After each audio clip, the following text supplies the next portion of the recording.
Hello, welcome to King Info. Today we are going to check the strangest tanks. Tsar tank. The Tsar tank, also known as the Netopor or Lebedenko tank, was an unusual Russian armored vehicle developed in 1916 to 1917 by Nikolai Lebedenko, Nikolai Zhukovsky, Boris Stekin, and Alexander Mikulin. The project was scrapped after initial tests deemed the vehicle to be underpowered and vulnerable to artillery fire. It differed from modern tanks in that it didn't use caterpillar tracks, rather, it used a tricycle design. Progviv T-gas dynamic trawler. Have you ever looked at a jet plane and thought, gee, this is really great, but it would be so much better if we took out the engine and mounted it on the front of a tank and used that to clear minefields? No? Well, apparently someone in Soviet Russia did. It was absurdly loud and consumed an obscene amount of fuel, but you got to admit it cleared the hell out of those mines. There's thinking outside the box, and then there's being blissfully ignorant that the box exists at all. Schumann's Fahrpanzer. The Fahrpanzer is the transportable variant of a tank turret.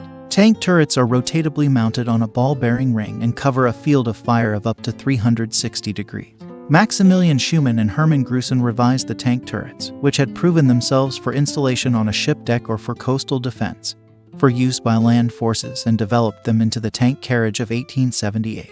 Obus Da 305/17. Obus Da 305/17 was an Italian howitzer used during World War I, produced by the Armstrong Works in Italy between 1914 and 1917. Approximately 30-44 were built. Originally, the Obus Da 305/17 Modello 15 was a stationary coastal defense gun, but was later adapted to a mobile siege artillery role. A number also served during World War II. T-1E3M1 Ant Jemima. American mine exploder T-1E3M1 Ant Jemima. This was another variant of the Sherman tank similar to the T-10. It also tried to clear mines, using what are essentially two giant rollers. Since these rollers looked like pancakes, the soldiers were inspired to name it after the famous pancake batter.